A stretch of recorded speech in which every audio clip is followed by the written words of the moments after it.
ವಿಶೇಷ ಚೇತನ ನವಜಾತ ಶಿಶು ಹೆತ್ತವರಿಗೆ ಬೇಡವಾಗಿತ್ತು. ಹಸುಗೂಸನ್ನ ಕಸದ ತೊಟ್ಟಿಗೆ ಬಿಸಾಕಿದ್ರು.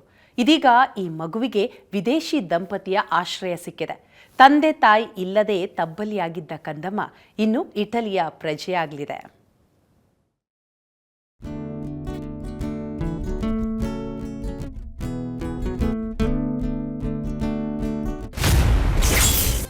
ಕಸದ ತಿಪ್ಪೆಯಲ್ಲಿ ಸಿಕ್ಕ ಮಗು ಇನ್ಮುಂದೆ ವಿದೇಶಿ ಪ್ರಜೆ. ಬೆಳಗಾವಿಯಿಂದ ಇಟಲಿಗೆ ಹಾರಲಿದೆ ವಿಶೇಷ ಚೇತನ. ಬೆಳಗಾವಿಯ ಸ್ವಾಮಿ ವಿವೇಕಾನಂದ ಸೇವಾ ಪ್ರತಿಷ್ಠಾನದ ಗಂಗಮ್ಮ ಚಿಕ್ಕುಂಬಿ ಮಠ ಬಾಲ ಕಲ್ಯಾಣ ಕೇಂದ್ರ ಭಾವನಾತ್ಮಕ ಕ್ಷಣಕ್ಕೆ ಸಾಕ್ಷಿಯಾಗಿತ್ತು. ಇದೇ ಕೇಂದ್ರದಲ್ಲಿ 2.5 ವರ್ಷದಿಂದ ಪಾಲನೆ ಪೋಷಣೆ ಪಡೆದಿದ್ದ ವಿಶೇಷ ಚೇತನ ಮಗುವೊಂದನ್ನ ದೂರದ ಇಟಲಿ ದೇಶದ ದಂಪತಿ ದತ್ತು ಪಡೆದಿದ್ದು ಮಗು ಹಸ್ತಾಂತರ ಕಾರ್ಯಕ್ರಮ ನಡೆಯಿತು. ವಿಶೇಷ ಚೇತನ ಮಗು ದತ್ತು ಪಡೆದು ಮಾದರಿಯಾದ ದಂಪತಿ. ವಿಶೇಷ ಚೇತನ ಹಾಗೂ ಅವಧಿ ಪೂರ್ವ ಹುಟ್ಟಿದ್ದ ಶಿಶುವನ್ನ ಕಸದ ತಿಪ್ಪೆಗೆ ಹೆತ್ತವರು ಎಸೆದು ಹೋಗಿದ್ರು. ಸ್ಥಳೀಯರ ನೆರವಿನಿಂದ ಮಗುವನ್ನ ರಕ್ಷಿಸಿ ಬಿಮ್ಸ್ ಆಸ್ಪತ್ರೆಯಲ್ಲಿ ಚಿಕಿತ್ಸೆ ಕೊಡಿಸಲಾಗಿತ್ತು. ಬಳಿಕ ಬಾಲ ಕಲ್ಯಾಣ ಕೇಂದ್ರದಲ್ಲಿ ಆರೈಕೆ ಮಾಡಲಾಗಿತ್ತು. ಇದೀಗ ಇಟಲಿಯ ಫ್ಲಾರೆನ್ಸ್ ನಗರದ ನಿವಾಸಿಗಳಾದ ಕೋಸ್ಟಾಂಜಾ ಹಾಗೂ ಬುಸಾ ಡೇಡಿ ದಂಪತಿ ವಿಶೇಷ ಚೇತನ ಮಗುವನ್ನ ದತ್ತು ಪಡೆದಿದ್ದಾರೆ. ಕೋಸ್ಟಾಂಜಾ ಫಿಸಿಯೋಥೆರಪಿ ವೈದ್ಯರಾಗಿದ್ದಾರೆ. ಬುಸಾರ್ ಅಪಘಾತವೊಂದರಲ್ಲಿ ಕಾಲು ಕಳೆದುಕೊಂಡಿದ್ರಿಂದ ಮನೆಯಲ್ಲೇ ಇದ್ದುಕೊಂಡು ಅಂಗವಿಕಲರಿಗೆ ಈಜು ಸೇರಿದಂತೆ ಮತ್ತಿತರ ಕ್ರೀಡಾ ತರಬೇತಿ ನೀಡುತ್ತಿದ್ದಾರೆ.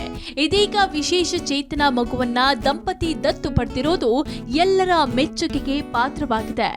ಭಾರತೀಯರು ಸುಸಂಸ್ಕೃತರು, ನಂಬಿಕಸ್ಥರು ಎಂಬ ಕಾರಣಕ್ಕೆ ಇಲ್ಲಿನ ಮಗುವನ್ನ ದತ್ತು ಪಡೆಯುತ್ತಿದ್ದೇವೆ ಎಂದಿದ್ದಾರೆ.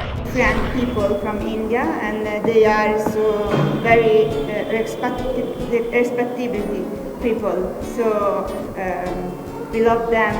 We are very great friends. ಸಾಕಷ್ಟು ಚಿಕಿತ್ಸೆಯ ಬಳಿಕ ಈಗ ಮಗು ಓಡಾಡ್ತಿದೆ ಹಾಗೂ ಮಾತಾಡ್ತಿದೆ. ಬೇರೆ ಸಂಸ್ಕೃತಿಯ ಆಧಾರದಲ್ಲೂ ವಿಶೇಷ ಚೇತನ ಮಗುವನ್ನ ದತ್ತು ಪಡೆಯಲಾಗಿದೆ.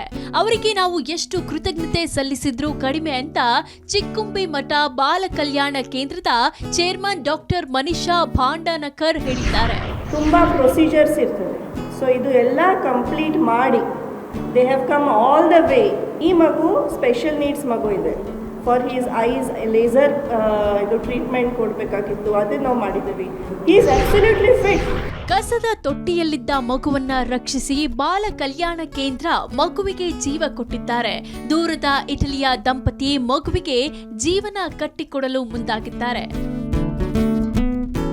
ಅನಿಲ್ ಕಾಜ್ಗರ್, ಏಷ್ಯಾನೆಟ್ ಸುವರ್ಣ ನ್ಯೂಸ್, ಬೆಳಗಾವಿ.